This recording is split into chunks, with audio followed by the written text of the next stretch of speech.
Conferindo então, estamos gravando, iniciamos aqui a nossa gravação. Sejam todos bem-vindos, né? Nós estamos aí num momento importante para apresentar temas estratégicos e relevantes, né? Então, sejam bem-vindos à nossa palestra. Eu sou a professora Cíntia Amorim.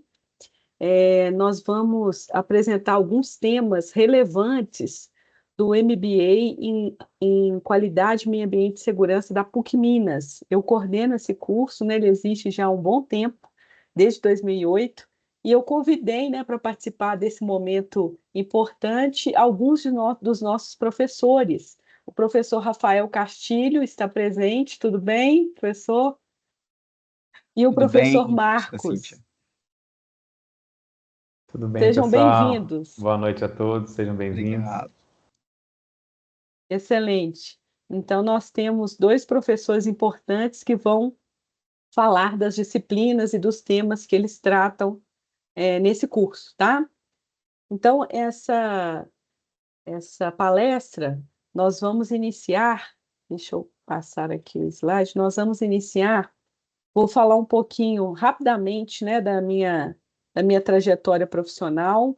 Eu sou apaixonada com a ISO, tá, pessoal? Adoro.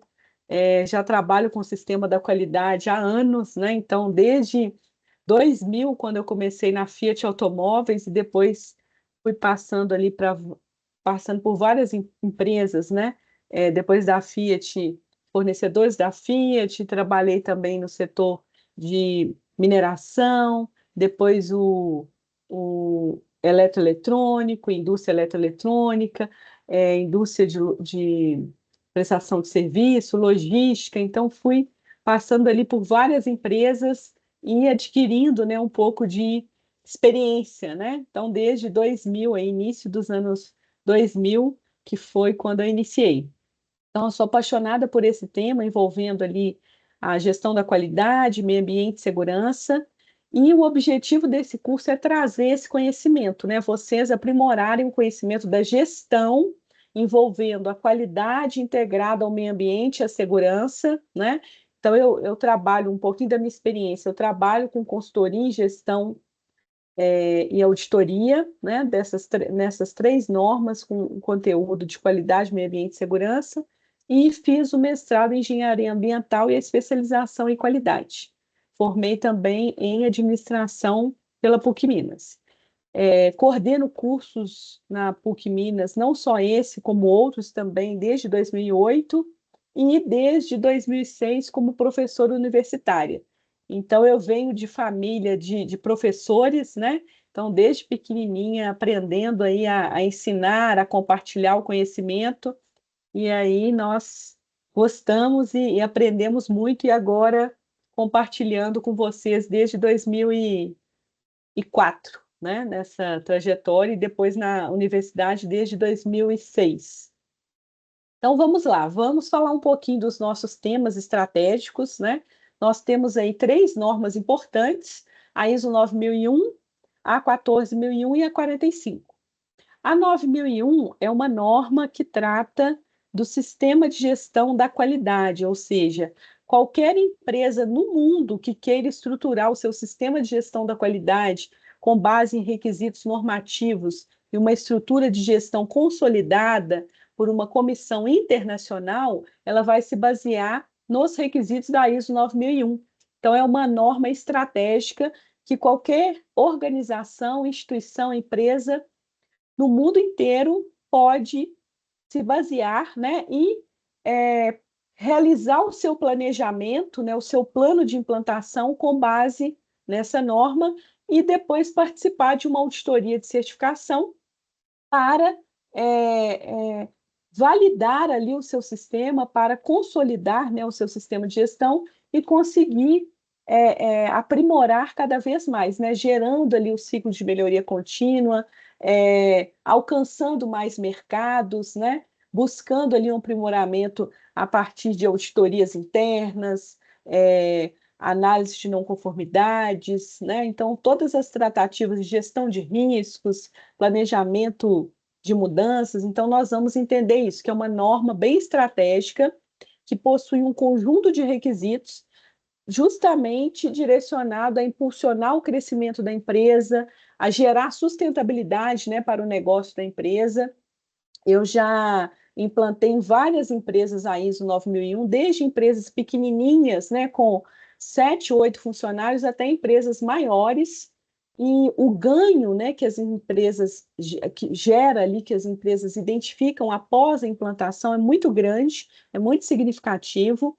É, e todos os participantes, né, toda a equipe, a comissão da qualidade, o comitê interno da qualidade, a diretoria, né, todos ficam satisfeitos com esses resultados, né, que é implantar ali um sistema consolidado, com mapeamento de processos, né, envolvendo ali todo um planejamento e organizando a casa, né, porque muitas empresas às vezes crescem rapidamente e não conseguem organizar ali a gestão, né, ter ali o controle, os documentos. Então, a ISO vem para isso, né, para organizar e também aprimorar a qualidade, né, dos produtos e serviços, que é uma consequência após a implantação. Eu dividi aqui para vocês entenderem, ó, alguns pontos estratégicos e etapas que estão dentro da ISO 9001, né? Então, como eu falei, é uma ferramenta bem estratégica que, a partir de um planejamento, né, nós vamos fazer uma análise de contexto da empresa, realizar um mapeamento de processos. Então, nós podemos usar fluxograma, mapa de processo, entender ali, né, as interações de uma área com a outra. Então, nós vamos reunir com cada área, entender o funcionamento da empresa. Tudo isso está dentro da ISO, né? Muitas pessoas que não conhecem de forma profunda a ISO acham que a ISO é só a área da qualidade, né? Só uma área específica. E não é, né? A ISO, ela trabalha todas as áreas da empresa a partir do mapeamento de processos, envolvendo reuniões de análise de etapas e fluxos de atividades, né? E isso tem um ganho espetacular, né? Gera uma redução ali de tempo de retrabalho, de perdas, né? Porque a gente percebe ali o que pode ser ajustado durante o mapeamento de processos, o que pode melhorar ali, né? E tudo que pode ser aperfeiçoado, gerando ali ganhos.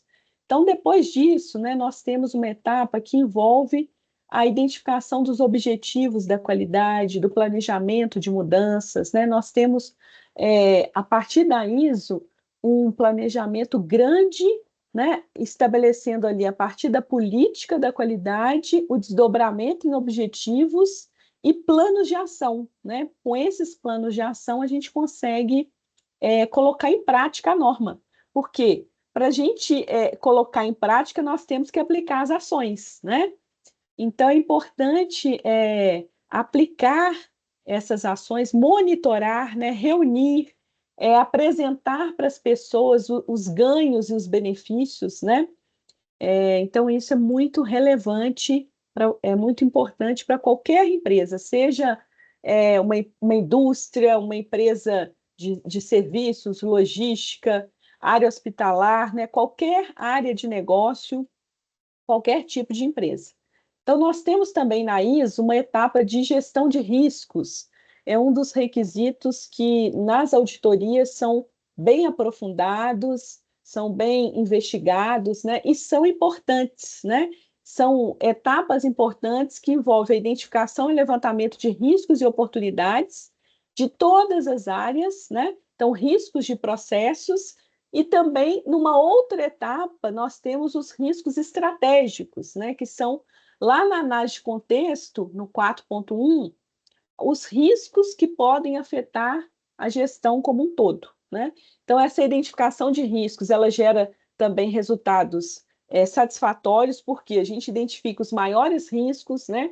Avalia quais são os maiores, prioriza esses maiores e identifica ações para reduzir esses riscos, ou seja, que esses riscos que são hoje grandes, né, significativos, eles vão se tornar ali médios ou às vezes até baixos, e aí tudo isso gera benefícios para a qualidade do produto, do serviço e evitar, né, gente, reclamações de clientes, problemas internos ali, retrabalhos, perdas de tempo, né, que a equipe às vezes tem que refazer um serviço ou refazer ali um produto que saiu errado, né, que foi expedido e entregue para o cliente errado, o cliente devolveu, então isso gera um retrabalho enorme, né? Uma análise técnica, às vezes você tem que deslocar ali uma equipe técnica, né, para ir até a empresa analisar, porque às vezes o produto já foi montado ali para, né, dentro de um outro processo maior, então gera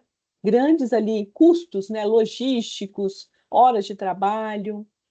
Outra etapa importante é que a ISO tem uma fase ali envolvendo a estrutura de documentos. Então, nós temos vários documentos que nós temos que criar para dar base, conteúdo e consistência para o sistema de gestão da qualidade.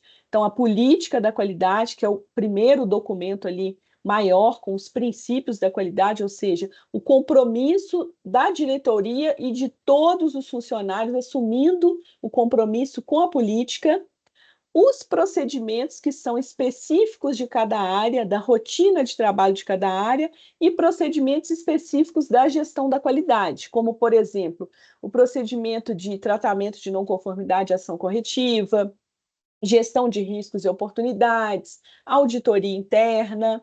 Então, isso tudo é trabalhado em alguns dos requisitos e exigências dentro da ISO 9001.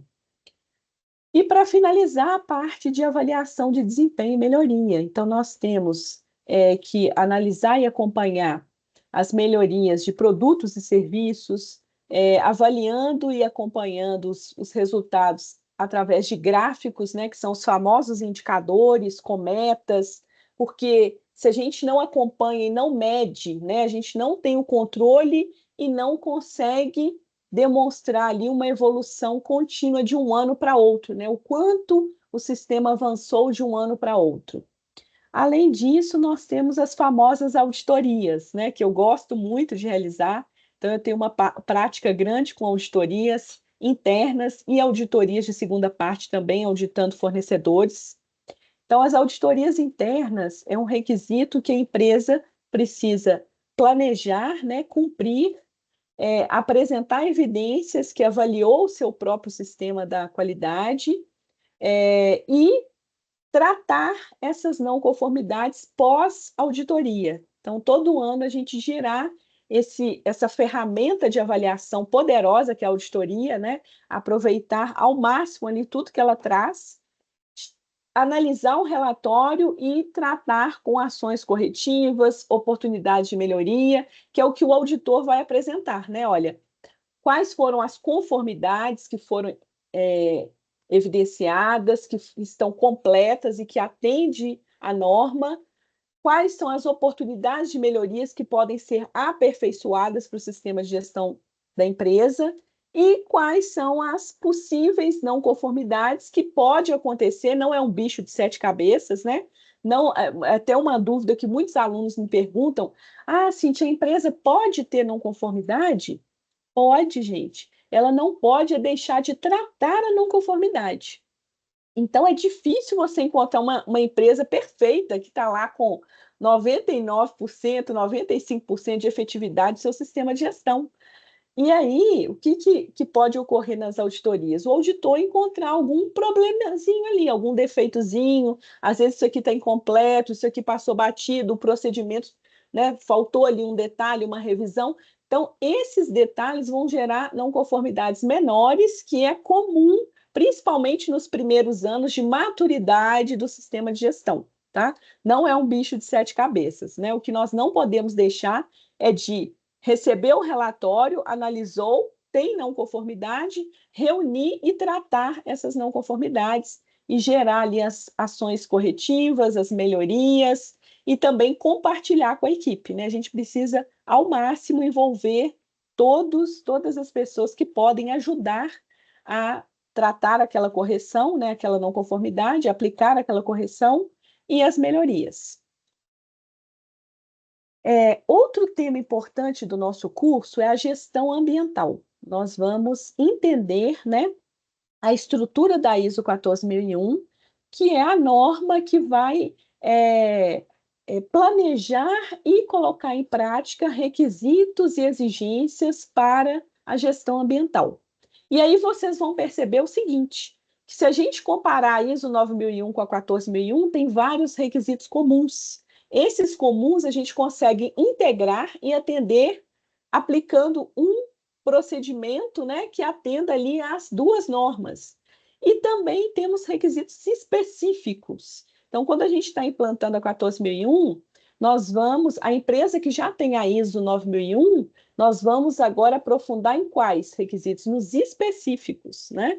Então, fazer tanto a integração dos requisitos comuns, como a aplicação dos requisitos específicos, que é o que dá mais trabalho, né? Vamos entender esses específicos. Eu trouxe aqui alguns itens importantes dos específicos, que envolve até mesmo uma visão sistêmica, para vocês entenderem a estrutura da gestão ambiental com base na 14001. Então, nós temos lá o levantamento de aspectos e impactos ambientais. O que é isso, né? O que é aspecto, o que é impacto? Aspecto é tudo que a empresa gera, tudo que ela está gerando ali a partir das suas atividades, da sua rotina, da produção do produto. Então, se ela está gerando resíduo contaminado, é um aspecto ambiental. Se ela está gerando resíduo metálico, se ela está gerando papel, plástico, papelão, se ela está consumindo água, energia elétrica, tudo isso são aspectos para a ISO 14001. Ou seja, tudo que a empresa está consumindo, que ela precisa consumir para ela gerar o produto ou serviço dela, e tudo que ela está gerando a partir do produto final, né, até ela consolidar ali o produto final dela para comercialização, né, para expedição para o seu cliente, ela está gerando resíduos ao longo dessa cadeia, né, de produtiva ali, ou ao longo da sua prestação de serviços. Então, tudo que ela está consumindo são aspectos, porque até chegar nessa empresa, a água, né, chegar na empresa, a energia elétrica, tudo que ela precisa consumir, já foi gerado vários impactos anteriores, né, para isso chegar até a empresa. E aí, tudo que a empresa está gerando ali de aspectos ambientais, de resíduos, seja resíduos sólidos, efluentes, contaminados, tudo que ela está gerando, ela precisa gerenciar adequadamente, tratar, destinar corretamente para ela o que? Evitar impactos ambientais ainda maiores, né? Então, qual que é o objetivo maior da 14001? É gerenciar de forma efetiva os aspectos e impactos, aplicando ali metodologia que vai levantar, né, identificar os impactos, aliás, primeiro os aspectos, depois os impactos, quantificar esses impactos para eu entender, olha, quais são os mais relevantes, os maiores, que é o 80-20 ali, tratar aqueles maiores, tentando mitigar, né, ações para utilizar ali produtos que vão gerar menos impactos, consumir menos, tentar reduzir a água, a energia, tentar mudar, né, fazer alternativas ali de produtos que vão ter menos impactos, né, e fazer todo esse gerenciamento, desde o recebimento da matéria-prima, quando ela compra do fornecedor, né, até ali o produto final, e as destinações, destinando adequadamente, inclusive para fornecedores homologados. Então, essa é uma etapa que dá trabalho na ISO 14001, mas que é bem empolgante, tá? Outra etapa é identificar os riscos ambientais. Nós temos também um requisito de riscos na 14001, que é identificar esses riscos ambientais, né? Ou seja, riscos que podem estar direcionados a impactos potenciais. O que são impactos potenciais? A probabilidade de um incêndio, de um derramamento de óleo de grande proporção, de derramamento de produtos químicos, né? Então, tudo que pode contaminar ali, né, o solo, a água, e também gerar ali um passivo ambiental, né, para a empresa. Outra etapa importante da 14001 são os monitoramentos e controles, né? A partir do levantamento de aspectos e impactos, a partir da identificação de riscos, a partir do monitoramento de requisitos legais também, nós vamos determinar, olha, quais monitoramentos e controles precisam ser realizados para eu gerar ali tanto o atendimento de requisitos legais, como mitigar impactos e mitigar riscos, né? Então, esse monitoramento, né, que gera relatórios, que vai gerar laudos, né? Então, um laudo de avaliação da qualidade da água, um laudo de avaliação da qualidade do ar, né? Um laudo ali de avaliação do solo, né? Da descontaminação desse solo. Então, esses monitoramentos, relatórios e também indicadores ambientais, né? De consumo de água, de energia, geração de resíduos, todos esses são importantes. E um outro ponto fundamental também na 14.001 são os procedimentos. Elaborar procedimentos que vão dar base, estrutura para as pessoas seguirem, direcionando ali o conhecimento, direcionando as etapas de controle, direcionando a rotina de gestão ambiental, seja a rotina de gerenciamento de resíduos, seja a rotina de monitoramento de condicionantes da licença, gerenciando todas essas atividades para que as pessoas estejam preparadas, treinadas, né, qualificadas, e caso tenha dúvida, consultar o procedimento. E para finalizar, gente, a 14.001 tem um outro ponto estratégico, que é o plano de ação emergencial. O que é isso, plano de ação emergencial? Toda empresa deveria ter isso, independente dela ser certificada ou não na ISO 14.001, né? Seja uma empresa pequenininha até uma empresa gigantesca. O plano de ação emergencial é você identificar possíveis emergências que podem ocorrer durante toda a organização ali, principalmente nos pontos estratégicos que utilizam produtos químicos, que têm maior probabilidade de alguma emergência, algum incêndio, né? E identificar esses pontos, mapear esses pontos e gerar o quê? Planos de ação, planejamento e tratativas para, caso ocorra essas emergências, a equipe vai ler o plano de ação emergencial e vai seguir esse plano para as devidas tratativas de acordo com a gravidade da emergência. E lembrando que no plano de ação emergencial, nós também temos que ter uma equipe de brigadistas de incêndio e também testar, né, que é o famoso simulado de emergência, testar a simulação de emergência para preparar as pessoas. Porque se a gente não testar essas emergências, no momento de uma emergência real, as pessoas não sabem o que fazer. Algumas entram até em desespero, né? Então, esse teste, como muitos países, né, na Europa, nos Estados Unidos já estão preparados, porque tem mais emergências do que o Brasil, as empresas devem fazer isso também para conseguir o quê?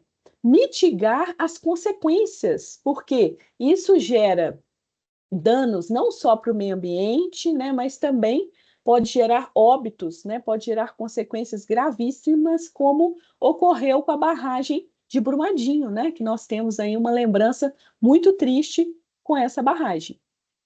Então, resumidamente, esses são os pontos estratégicos da ISO 14.001, tá? Agora eu vou falar só mais um pouquinho para vocês e depois passo a palavra para os outros professores, tá? Ainda sobre a ISO, nós temos uma emenda, né, que ocorreu esse ano, saiu esse ano, envolvendo aí todas as normas de sistema de gestão, não só a ISO 9001, a 14 e a 45, mas todas as normas de sistema de gestão. Qualquer empresa, né, que já estiver o seu sistema de gestão implantado, certificado, ou empresas que queiram implantar, a partir de agora, né, a partir desse ano, do início desse ano, nós temos uma emenda que exige que a empresa insira na sua análise de contexto, na hora que ela está avaliando ali o contexto interno e externo, as mudanças climáticas, né? Ou seja, a questão que nós temos aí mundial, importantíssima, né? Que é analisar os reflexos e fazer uma reflexão crítica e importante das mudanças climáticas. Então, o que as empresas precisam fazer? Elas precisam analisar, na hora que elas estiverem analisando o contexto lá no 4.1 e também as partes interessadas no 4.2, elas responderem, né, a partir de uma reunião ali com com as pessoas estratégicas da empresa responderem as seguintes perguntas. Olha, as alterações climáticas são relevantes para o seu negócio? Quais os impactos das mudanças climáticas para os seus processos, produtos e serviços? Existem impactos? Quais são? Os produtos, serviços e processos da empresa podem afetar os padrões de temperatura e clima? Então, será que as atividades, produtos e serviços que a empresa realiza está interferindo na mudança de clima e temperatura do nosso planeta? Temos que fazer essa análise e reflexão.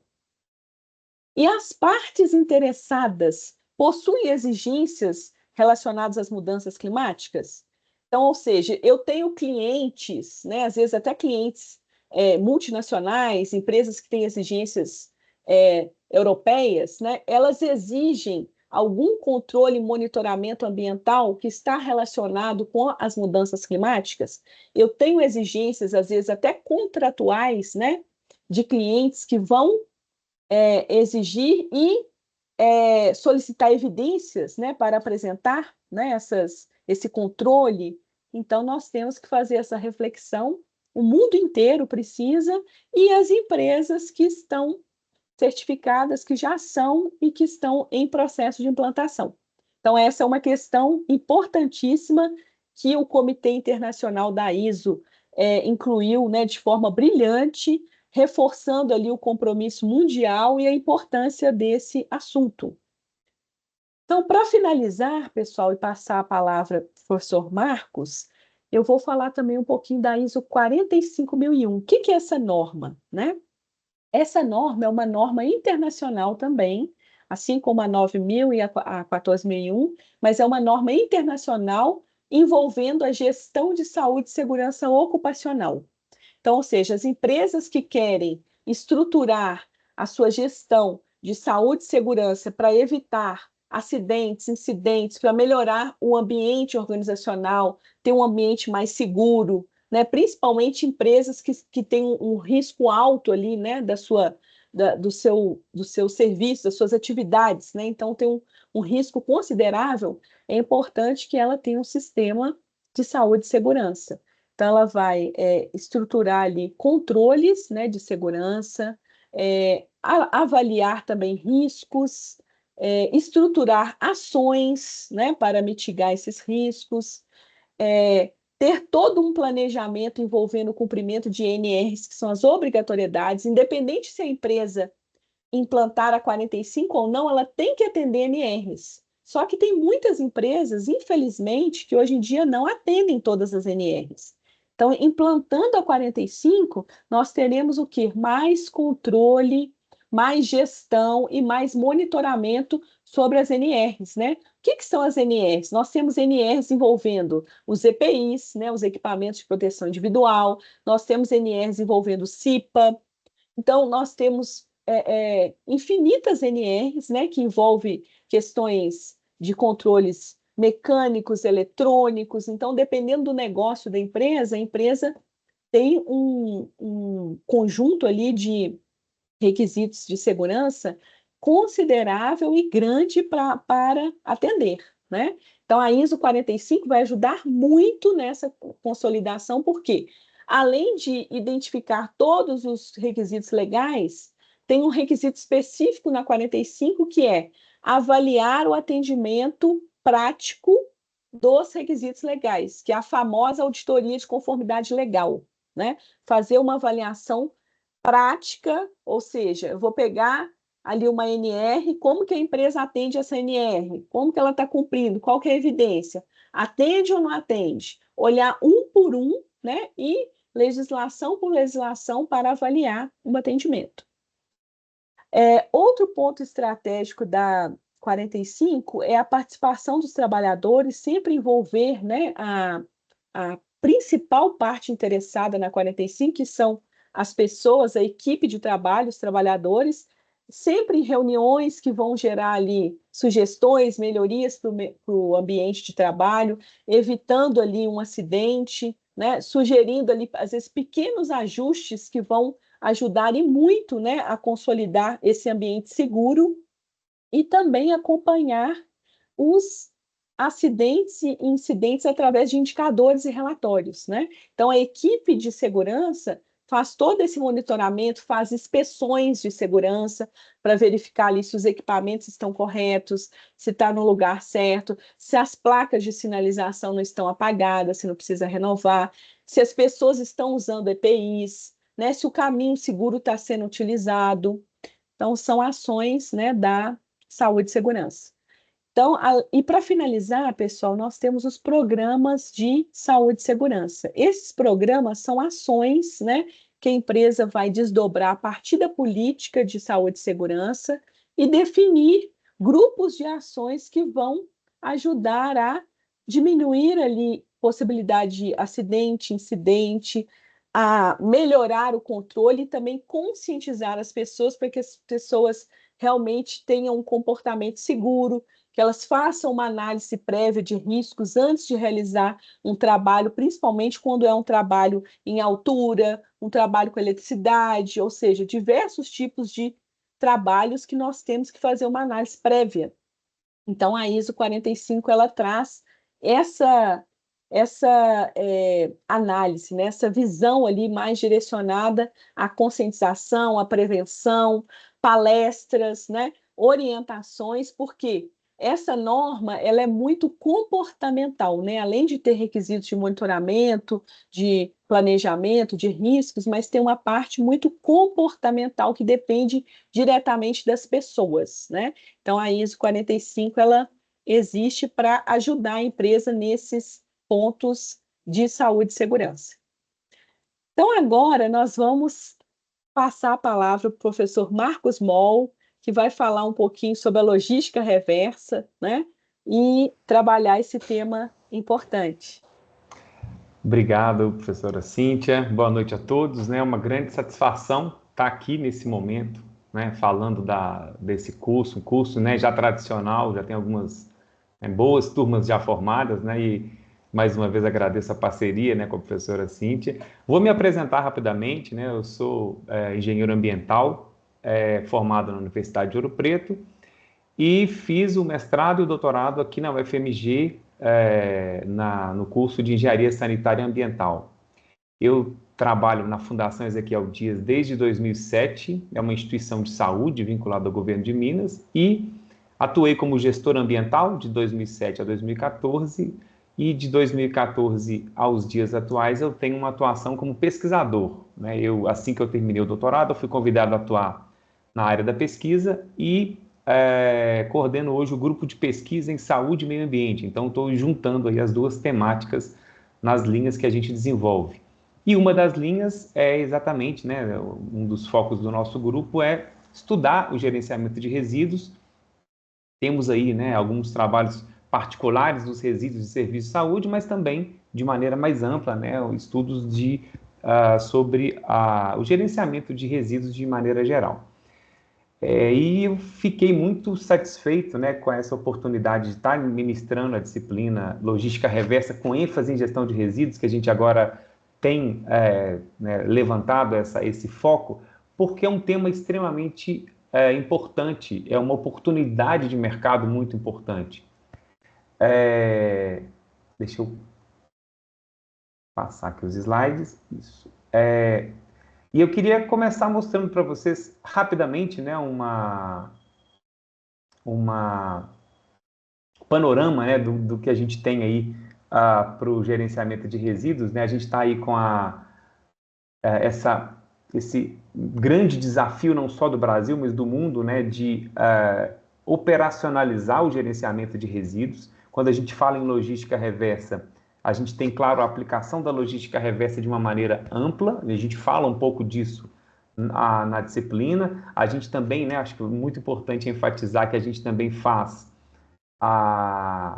traz o foco, né, da aplicação da qualidade, como a professora Cíntia falou tão bem aí nesse contexto. E a gente tenta trazer esses elementos também para a nossa aplicação, né, na prática do gerenciamento de resíduos. E eu preciso, né, mostrar, né, a gente sempre começa contextualizando a situação do Brasil. Esses aqui são dados de 2020, a gente tem alguns monitoramentos, tem dados, né, até um pouco mais atuais, mas aqui a gente já consegue ter uma ideia de algo bem recente, né? A gente está aí com 5 anos de diferença para essa situação, e é uma situação, né, alarmante. A gente olha aí no nosso mapa, esse mapa está mostrando a destinação final de resíduos, o verdinho é a destinação adequada em aterro sanitário, e a parte ou não informada está em branquinho, ou rosa está marcando aí a destinação inadequada, lixão, aterro controlado. É uma situação alarmante. A gente tem aí, né, em operação, né, a gente tem aí mais de 2.000 lixões, né, atualmente em operação. E o lixão ou o aterro controlado, eles, né, são uma disposição inadequada para os resíduos. Eu participo muito, né, dos debates científicos e eu tive a oportunidade de escutar alguns pesquisadores da São Paulo e o pessoal da ABS de São Paulo falando algo muito interessante. E gosto de chamar a atenção exatamente para a oportunidade de mercado, né? Eles falam que, sim, nós temos um problema de recursos, né? A gente precisa de dinheiro para resolver o problema de saneamento, mas se amanhã um grupo internacional aplicasse todo o dinheiro necessário para resolver esse problema, a gente esbarraria em outro grande desafio.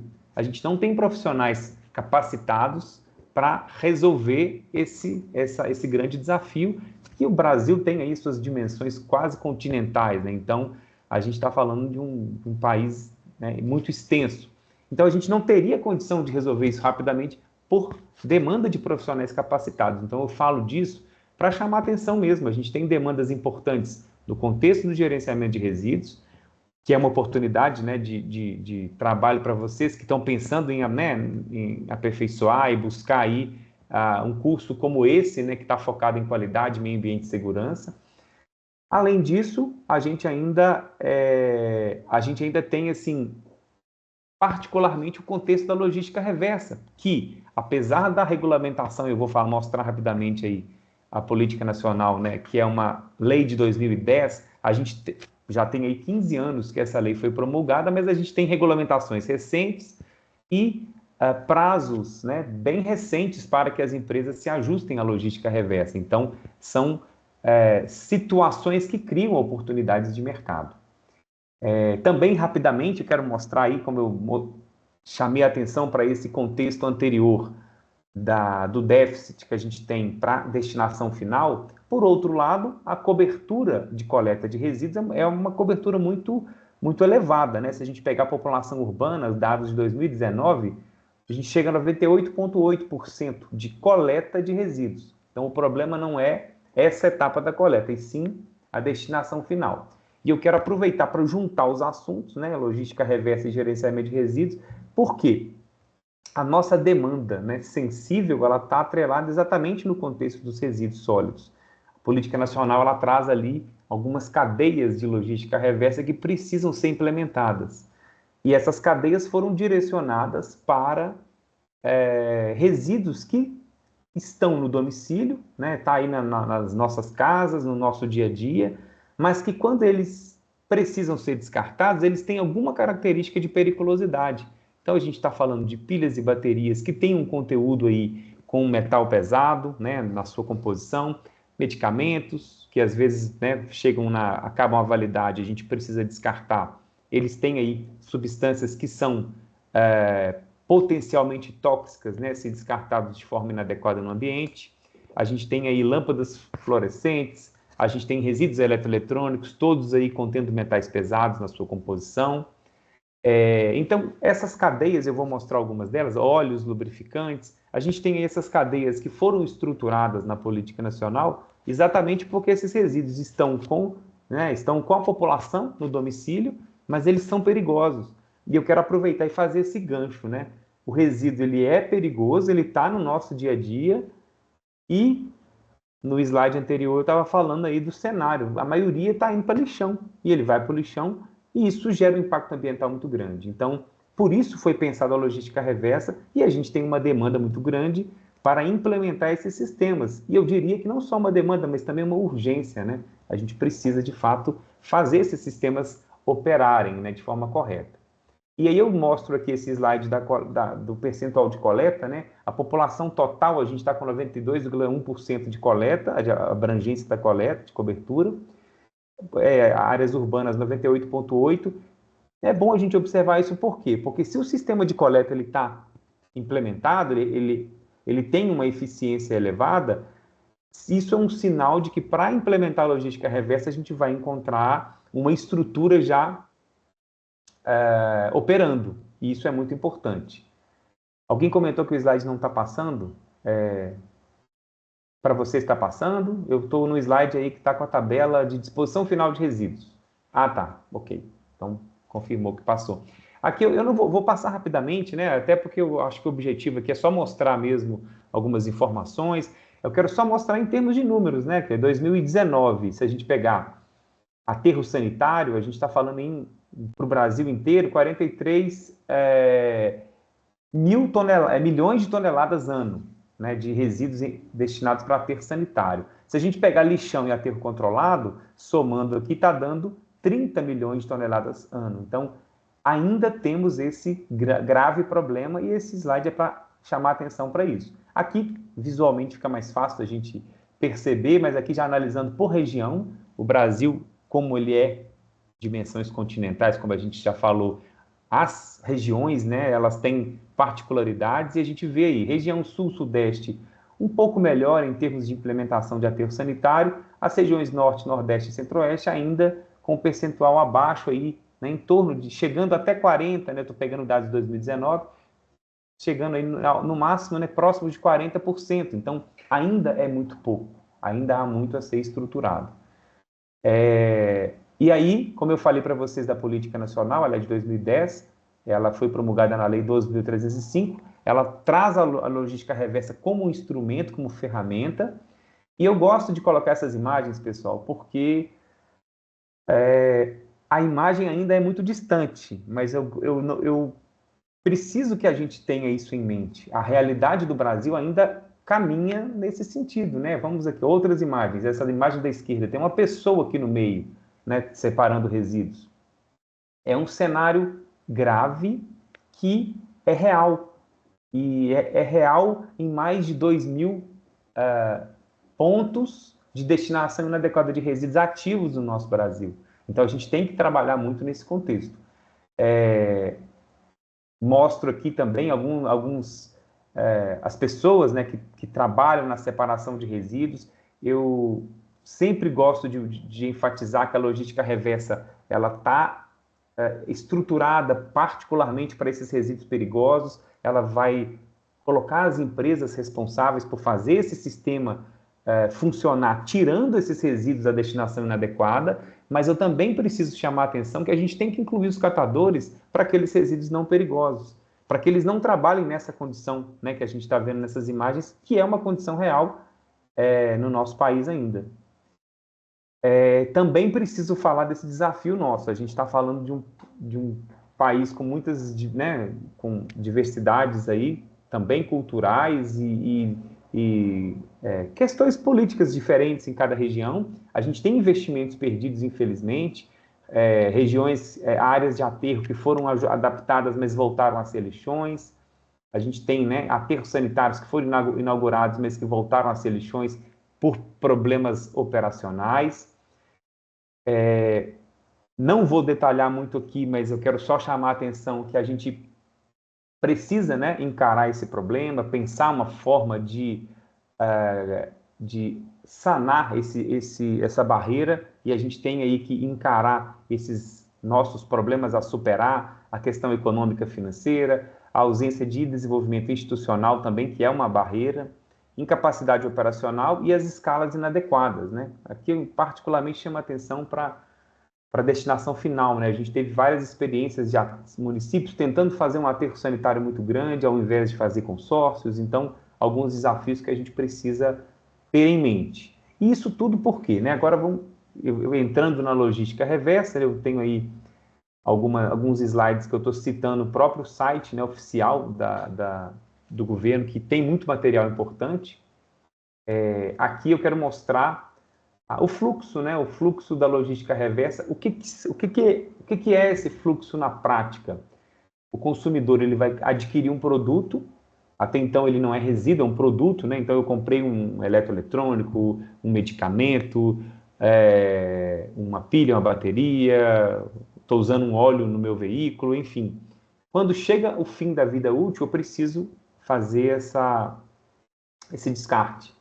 Então a ideia da logística reversa é ter uma estrutura em que a gente, né, em que a população seja alcançada e tenha pontos de devolução acessíveis para que esse resíduo não siga para a destinação nos lixões ou aterro sanitário, para que ele entre nesse novo ciclo de devolução, né? Ele volta para a cadeia, ele chega para o fabricante e o fabricante muitas das vezes consegue reprocessar grandes partes, né, grandes parcelas desse resíduo. Então, consegue reciclar, reprocessar, reaproveitar componentes do resíduo. Quando não é possível, aí sim o fabricante faz esse descarte adequado, ou faz o tratamento quando é o caso. Então, essa é a ideia que a gente precisa implementar. Esse é o nosso desafio.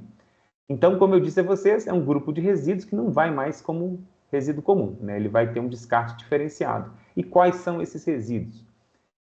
As cadeias já consolidadas. Nada impede de novas cadeias serem, né, passarem a ser propostas, mas a gente tem aí resíduos de embalagem de agrotóxicos, que eu esqueci de comentar aqui, mas é uma cadeia já consolidada no nosso país. Inclusive, por força de lei, a logística reversa já está mais estruturada, porque para comprar novos pesticidas ou agrotóxicos,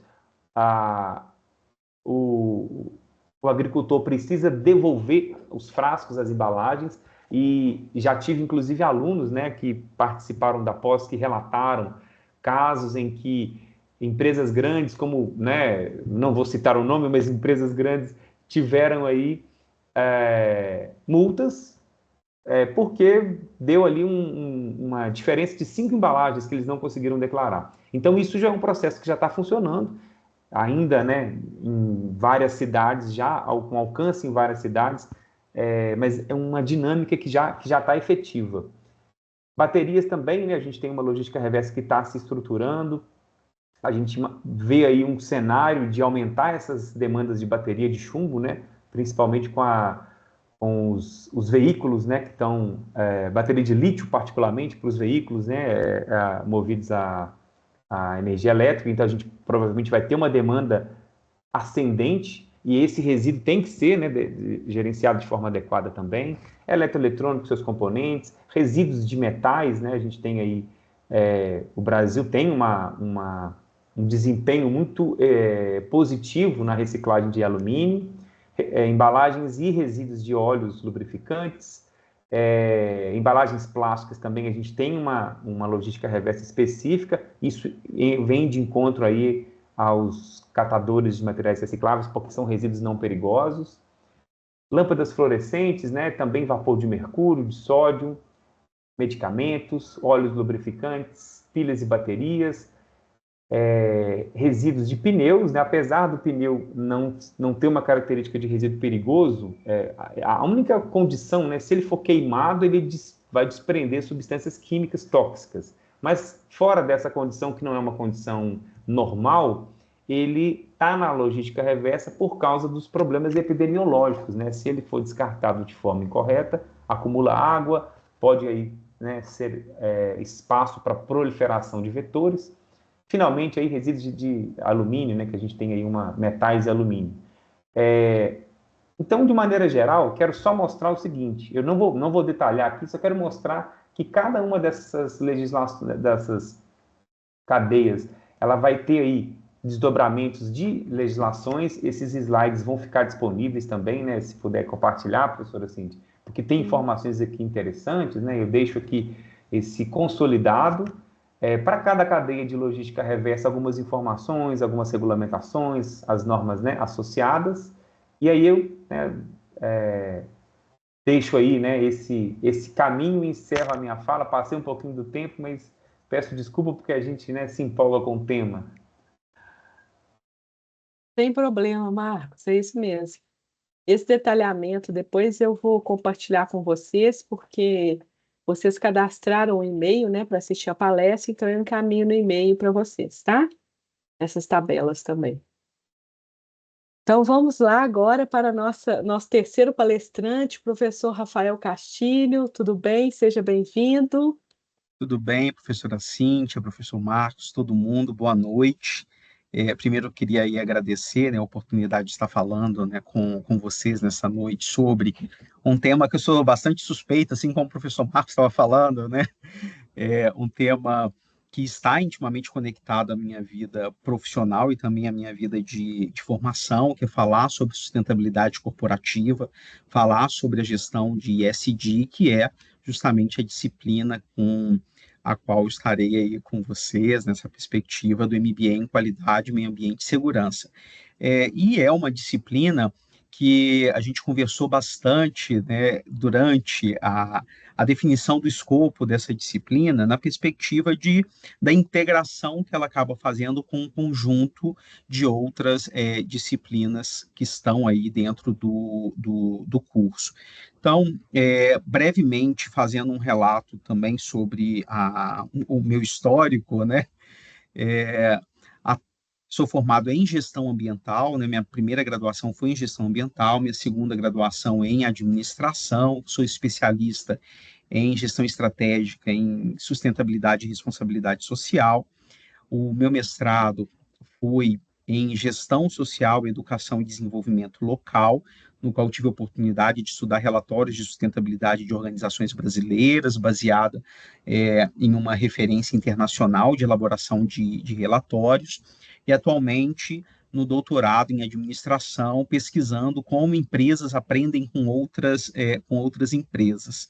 Esse ano, eu estou fazendo aí 12 anos de trabalho docente, né, atuação docente no ensino superior, tanto na graduação, na pós-graduação, coordenando também cursos de pós-graduação e 25 anos de carreira.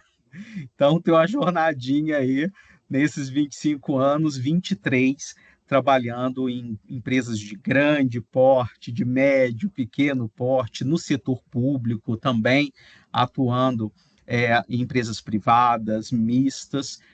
Atualmente, além da docência, né, estou atuando como diretor de ESG de uma empresa aqui em São Paulo, então estou falando aqui de São Paulo com vocês. Nessa empresa, a agenda ESG corporativa e também de desenvolvimento de projetos, a empresa chama OMA. Aqui a gente desenvolve projetos de crédito de carbono, créditos de plástico, aí muito vinculado à pauta que o professor Marcos trouxe para a gente, e também projetos consultivos da agenda ESG.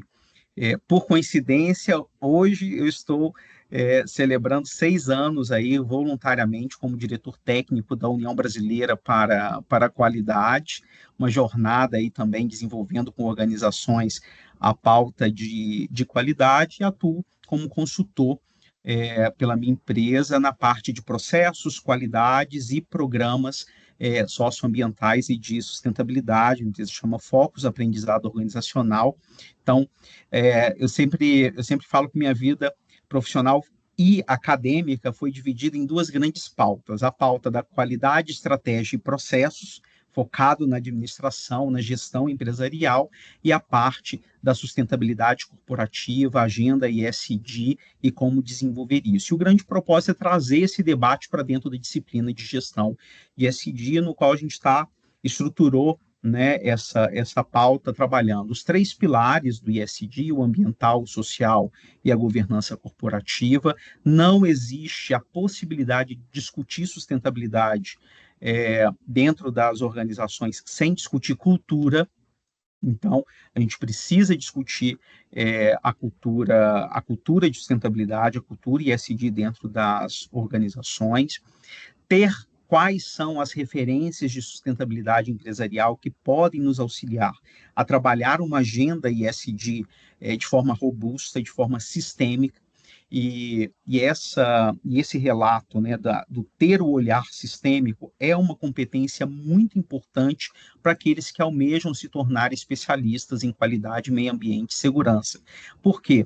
A qualidade está garantindo ali, né, os elementos de eficácia, eficiência, conformidade dos processos, mas isso só vai conseguir acontecer e chegar aos resultados se todos os aspectos e impactos ambientais estiverem adequadamente sendo gerenciados, assim como a saúde e segurança das pessoas que compõem aí as organizações, né? As organizações são compostas por pessoas e processos orientados por estratégias. Então, esse olhar sistêmico do especialista em qualidade, meio ambiente e segurança se torna uma competência essencial e que a gente vai discutir sobre ela quando a gente estiver falando de cultura, de sustentabilidade e onde buscar essas referências. O professor Marcos trouxe aí um conjunto de elementos, por exemplo, sobre legislações, sobre políticas, programas organizacionais que estimulam aí fatores importantes na perspectiva da logística reversa. E aí a gente tem também outras discussões sobre economia circular e também outros instrumentos que vão contribuir às organizações a exercerem seu papel, assim como a professora Cíntia trouxe também para a gente o debate sobre, por exemplo, a conformidade com as normas regulamentadoras, né, do Ministério do Trabalho, para a gente buscar a conformidade mínima ali para as questões de saúde e segurança. Então, o ISD, ele tem uma conectividade em relação a esses aspectos quando a gente está falando do pilar social, quando a gente está falando do pilar ambiental e também do pilar de governança, né? Então, a gente tem lá as leis de anticorrupção, a gente tem também as leis sobre, por exemplo, a Lei Geral de Proteção de Dados e outras, né, que podem ser citadas, que estão vinculadas a essa agenda. Tudo isso ele vai ser operacionalizado dentro das organizações por meio de políticas, programas e práticas de ESG, que vão trabalhar esses pilares. E sendo aí orientados tanto por estratégias quanto por indicadores. Então, o conjunto de elementos que compõem a ementa dessa disciplina, né, a abordagem dessa disciplina, tem como propósito a gente olhar 360 graus a agenda ESG e conectar com um conjunto de outros conteúdos e competências que vocês desenvolveram no decorrer, né, do curso. Então, nessa perspectiva, queria trazer aqui para vocês uma provocação, né? ESG é novidade, então se fala muito sobre ESG, mas foi um termo, gente, cunhado lá em 2004, em uma publicação chamada Who Cares Wins, promovida pelo Pacto Global em parceria com o Banco Mundial, no qual eles pegaram especialistas do mercado econômico financeiro para discutir efetivamente qual é o papel das organizações no desenvolvimento sustentável de forma global. Então, esse termo foi cunhado em 2024, a gente está falando aí de 21 anos, né? Mas ele ficou muito quente nos últimos anos, a partir do momento que os grandes fundos de investimento no mundo começaram a perceber que os fatores de sustentabilidade, eles precisam fazer parte da pauta de avaliação dos riscos dos investimentos e da avaliação e do monitoramento da gestão das organizações. Por quê?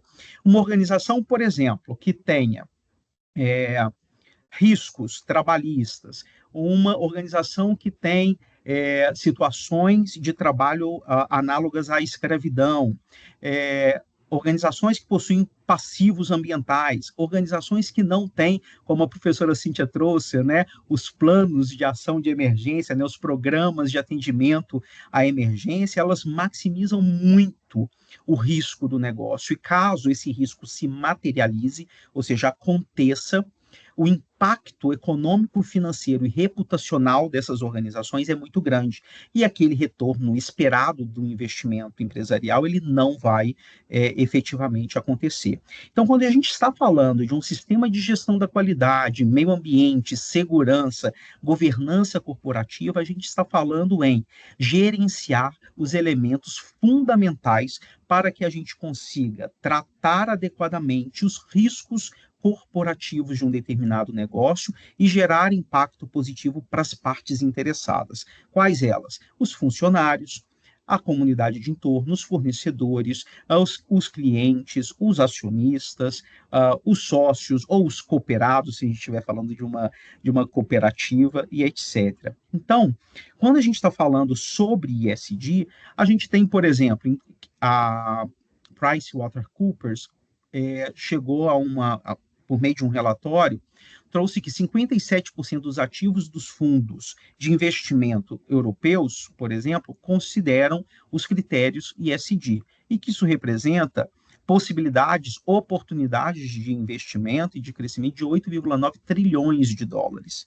77% dos investidores institucionais disseram que planejam parar de comprar produtos ESG por causa dos riscos relacionados a esses determinados produtos. Gente, estamos na era, né, da tecnologia da informação, da inovação, da comunicação, e o quanto um problema ambiental, social, ou de governança, ou de processo dentro de uma organização, uma vez revelado, ele pode gerar impactos reputacionais e financeiros significativos para a organização. Eu sempre falo que são anos para construir uma imagem, uma reputação e amadurecer os nossos processos, e segundos de controle ou de estratégias bem definidas para você perder toda essa construção. Então, a agenda da gestão de ESG tem o grande propósito de observar quais são esses fatores e trazer isso para a pauta.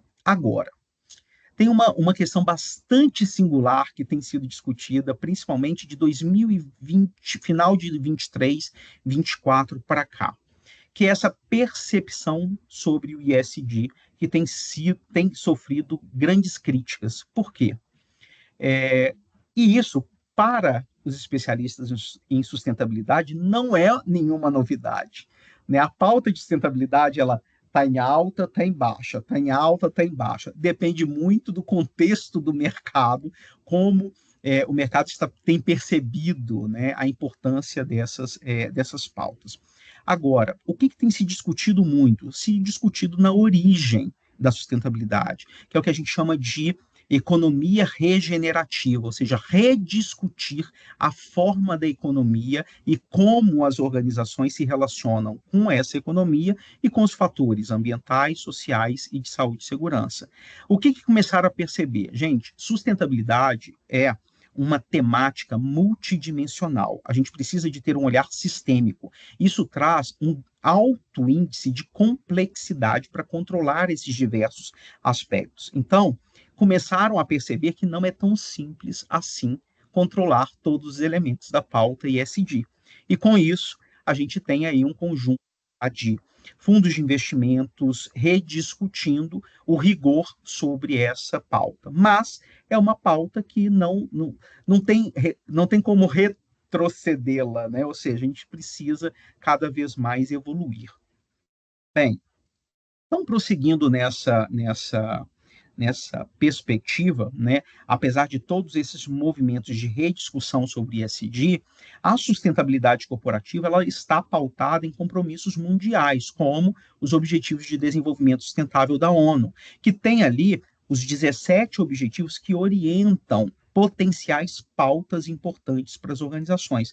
Tem organizações, por exemplo, como o professor Marcos trouxe, né, que vai trabalhar lá com a parte do saneamento, as prefeituras são organizações. É uma pauta importante, o ODS 6, que vai trabalhar a água limpa e o saneamento. Quais são as ações e os resultados que nós conseguimos alcançar para contribuir com o ODS 6, por exemplo. Então, a pauta ESG, a gestão de ESG dentro de uma organização tem como propósito trabalhar tanto a estratégia quanto o monitoramento dos resultados de sustentabilidade. Para isso, a gente vai utilizar o conjunto de processos e práticas de qualidade, o conjunto de processos e práticas de meio ambiente, o conjunto de processos e práticas de segurança e dos outros elementos que compõem o modelo de gestão das organizações. Ainda falando sobre compromissos e referências, a gente tem, né, tem como pauta da disciplina de gestão em ESG também abordar, mas por onde eu começo? Então, existem referências consolidadas internacionalmente e nacionalmente para nos ajudar a construir essa agenda ESG e entender como conectar com os outros processos dentro das organizações. Uma delas é as iniciativas do Pacto Global, que tem ali requisitos a serem atendidos sobre direitos humanos, sobre as questões de trabalho, sobre as questões ambientais. Olha aí, o sistema de gestão ambiental contribuindo ali com as questões de meio ambiente, o sistema de gestão de saúde e segurança contribuindo com as questões de trabalho e direitos humanos, e todo o arcabouço da administração, da governança, também contribuindo com os pilares de anticorrupção. Então, esta é uma referência internacional relevante. Atualmente, a empresa na qual eu trabalho aqui em São Paulo, nós somos signatários do Pacto Global, então anualmente a gente precisa fazer o relatório e publicar a nossa evolução em relação aos resultados dos indicadores do Pacto Global. E uma outra referência, trouxe aqui só 2 exemplos, mas existem diversos, que é a referência do GRI. Não sei se alguém já ouviu dizer no GRI, mas o GRI se chama Global Reporting Initiative, que é a referência, a instituição, eles são sediados na Holanda, é a instituição que tem um conjunto de normas para elaboração de relatórios de sustentabilidade. Então, a maioria das organizações que possuem e publicam relatórios de sustentabilidade, eles utilizam as normas GRI para escreverem esse relatório, assim como a ISO 9001 para o sistema de gestão da qualidade, a ISO 14001 para o sistema de gestão de meio ambiente, a ISO 45001 para a segurança, a SA 8000 para responsabilidade social e outras normas. A GRI é a referência internacional para nos orientar e elaborar relatórios de sustentabilidade. Então, a gestão de ESG bebe dessas outras normas e se conecta com as normas de sistema de gestão para que a gente consiga efetivamente organizar essa gestão de sustentabilidade dentro das corporações. Então, trouxe aqui alguns exemplos de pautas que a gente nem pensa que talvez estejam dentro da pauta ESG e que a gente precisa trabalhá-las dentro, não vamos trabalhar não só na disciplina de gestão ESG, mas também precisamos trabalhar isso no cotidiano das organizações. A conformidade ambiental e a mitigação dos impactos. Toda essa questão dessa leitura sobre impacto em mudanças climáticas, a gente precisa trazer aqui qual que é a pegada de carbono, né?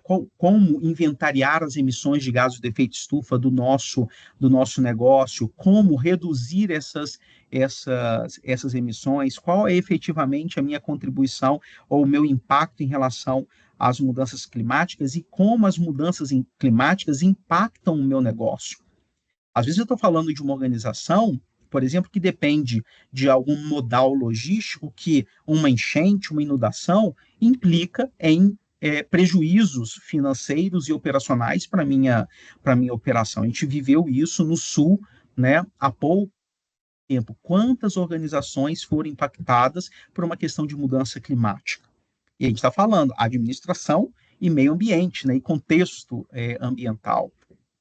A gestão de saúde e segurança do trabalho, relações trabalhistas, as políticas de diversidade e de inclusão, as políticas relacionadas às jornadas de trabalho, a conformidade, as questões de saúde e segurança dos empregados. A professora Cíntia citou de uma forma bastante objetiva um fato da realidade das empresas brasileiras. Grande parte delas desconhecem, inclusive, as normas regulamentadoras, que seria a base para garantir a saúde e segurança dos empregados e a segurança da própria empresa em relação a riscos trabalhistas, em relação ao impacto negativo na saúde do trabalhador, na qualidade de vida. A própria NR1 já está trazendo agora de uma forma bastante inovadora, né, professora Cíntia, as questões de saúde mental para dentro da pauta da discussão sobre a gestão de saúde. Rafael, mas o que isso tem a ver com gestão de ESG? Lá no pilar S, do social, a conformidade, como que a gente está vendo a responsabilidade social interna da organização. As ações anticorrupção, antissuborno, transparência, prestação de contas. A gente pensa, quando a gente ouve essa palavra anticorrupção, a gente lembra só de grandes escândalos de corrupção, mas a gente esquece, por exemplo, gente, da corrupção tributária. que às vezes uma empresa utiliza um KNAI diferente, lá um código para emitir uma nota de um serviço com uma descrição e deveria ser outro. E aí está fazendo ali uma jogada tributária para benefício empresarial. Esse é, em escala pequena, uma ação que está ali dentro do contexto da corrupção. Por exemplo, a utilização de dados ou compartilhamento de dados de clientes, a LGPD, a Lei Geral de Proteção de Dados, são elementos que a gente está tratando lá no pilar G da governança corporativa dentro das empresas. Então, é claro que, se eu estou falando de uma organização menor, ou se eu estou falando de uma organização maior, é aí que estará o nível de complexidade, né, da agenda ESG para essas organizações. Bem, a gente tem aí o controle de matéria-prima, os insumos, ciclo de vida dos produtos ou serviços, que tem tudo a ver com a agenda aí de logística reversa que o professor Marcos trouxe, economia circular e outros aspectos que nos destacam aí dentro da pauta de ESG. Só trouxe aqui alguns exemplos para a gente perceber que a pauta de gestão em ESG é bastante ampla. E o porquê que ela é importante? A McKinsey, que é uma das grandes consultorias do mundo, fez uma pesquisa em 2019 e apontou que a execução eficaz do ESG é capaz de combater o aumento das despesas e elevar os lucros operacionais em até 60% das organizações. E o que eles perceberam? Que tanto em curto tempo, ou seja, tanto em curto tempo quanto em longo tempo, né, ou seja, tanto em curto prazo quanto em longo prazo, as estratégias e programas ESG trazem uma melhoria do resultado ambiental, do resultado social e do resultado de governança. E que isso está intimamente a melhorar a competitividade das empresas, que é um dos outros resultados dessa pesquisa, reduzir os riscos corporativos e melhorar a compreensão das organizações em relação às suas partes interessadas, ou seja, entender melhor as expectativas e necessidades dos clientes, fornecedores, comunidades, poder público e etc. Então, por fim, o que eu gostaria de ressaltar aqui, que a sustentabilidade corporativa sobre esse prisma que a gente está dizendo, ESG, é uma pauta estratégia das organizações, e que a gestão da qualidade, do meio ambiente, da segurança, ela vai trazer a operacionalização disso no cotidiano das organizações. Então, o especialista em qualidade, meio ambiente e segurança, ele precisa compreender qual que é o seu papel, tanto no amadurecimento como na conformidade das práticas empresariais e na geração de resultados alinhados com as estratégias e com as operações das organizações, para que a gente consiga trazer essa pauta de uma forma estruturada, pensando na cultura das organizações e gerando também resultados, tanto interno para a organização, mas também para a comunidade, para a sociedade como um todo. É um desafio? Sim. Como o professor Marcos falou, precisamos cada vez mais de especialistas qualificados para que sejamos capazes de elevar o nível de competitividade e produtividade das nossas organizações. Então, queria aqui agradecer a oportunidade, professora Cíntia, professor Marcos, e também a todos que estão aí, estou aí à disposição. Excelente, ótimo. Muito obrigada, né, a todos, Marcos, Rafael, excelente, né, esse contexto, essa análise, né, envolvendo as ISOs, a gestão de riscos e o ESG, né, como que eles estão conectados, né, são interdependentes ali, né, de ações, né, interessantíssimo isso. O especialista em gestão da qualidade, meio ambiente e segurança, né, tem grandes ganhos aí com esse conhecimento, com esse conteúdo, né, de todas as disciplinas. Obrigada. Pessoal, vamos agora então verificar se vocês têm dúvidas. Vamos abrir aí uns 10 minutinhos aproximadamente, para eu vou mostrar aqui rapidamente a página do curso e colocar o link lá no chat, para quem tiver mais interesse em aprofundar no tema. E também ouvi-los, né? Ver se vocês possuem alguma dúvida, alguma pergunta, e aí a gente vai tentar responder de acordo com as curiosidades e as perguntas que vocês tiverem. Eu vou compartilhar aqui de uma vez no chat o link do curso, né? O nosso curso está com inscrições abertas. Vou compartilhar a tela aqui também para vocês verem. Nós temos aí as aulas, né? São terças e quintas, de 19 às 21h40. As aulas também são gravadas, né? Então, caso vocês não consigam assistir, vocês conseguem assistir na mesma semana ou na semana seguinte. A aula fica disponível no Teams. A gente utiliza o Microsoft Teams, que é essa ferramenta que a gente está fazendo a palestra agora. O professor vai conversar e discutir, trazer todas as atividades, conteúdos, trabalhos em grupos nesse conteúdo ao vivo, né? 70% das nossas disciplinas são ao vivo e temos 4 EAD. Então, nós temos uma etapa agora de inscrições que está aberta. Eu vou só compartilhar aqui para vocês verem, ó, a página do curso. E aí vocês conseguem ver todos os detalhes aqui. Eu vou copiar para vocês aqui e compartilhar a página do curso, tá? Mas vocês conseguem ver aqui, ó, todas as informações, o programa do curso, né? Vocês vão ver todas as disciplinas aqui, ó. Gestão ESG, NRs, né? Que eu comentei muito, normas regulamentadoras, a 45001, logística reversa com ênfase em gestão de resíduos, ferramentas de riscos, todas as ISOs aqui, ó, a 14001, a 9001, a auditoria, né, a ISO de auditoria, que é a 19011, ecologia e biodiversidade, ferramentas da qualidade, gestão de pessoas também.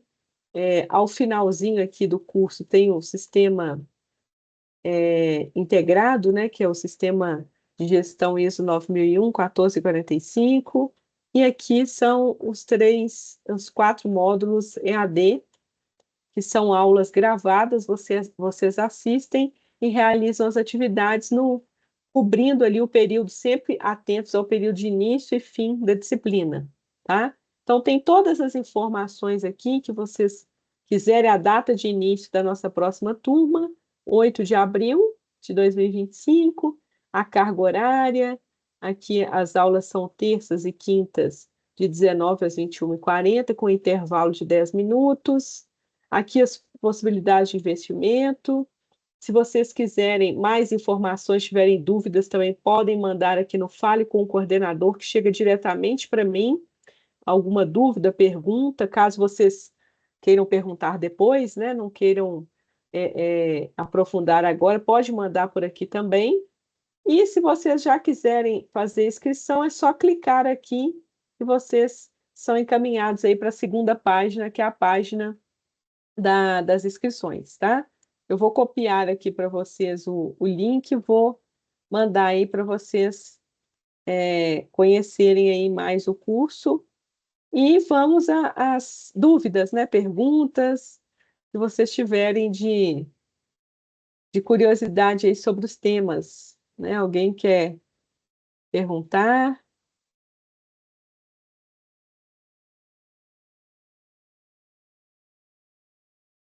Vou olhar aqui no chat.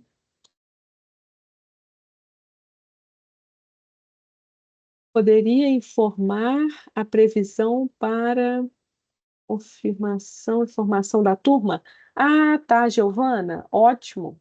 A próxima turma, a previsão, nós já estamos recebendo inscrições, né?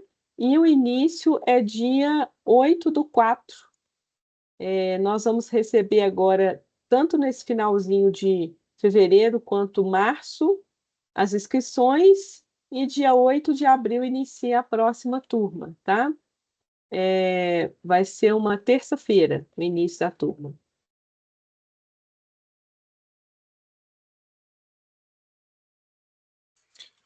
Acho que o pessoal vai ficar meio acanhado de falar aí, Cíntia. Muito obrigada Posso pela falar palestra. aqui? Sim, sim, pode sim. Eu De como nada, ex-aluno, Jéssica. eu tenho um pouquinho de, de diretriz para poder falar, né? Eu primeiro agradecer a palestra aí, sua, do Rafael e do Marcos. Fui aluno da Cíntia aí há uns. Já tem um tempinho já, né, Cíntia? Alguns aninhos atrás eu fiz consultoria, Sei. auditoria em qualidade, então meu foco mais foi em qualidade, trabalho nessa área já tem um tempo.